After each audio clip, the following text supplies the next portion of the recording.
In this video, I'm going to show you how to create a drop-down list in KoboToolbox.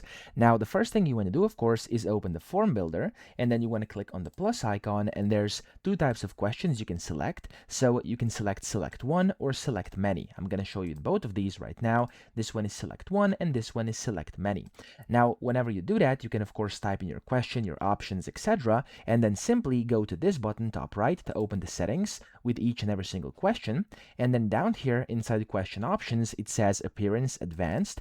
Click on select and change it to minimal. Whenever you do that, it's going to give you a drop down list in the preview. So if I do it for both right now, I'm going to put both on minimal.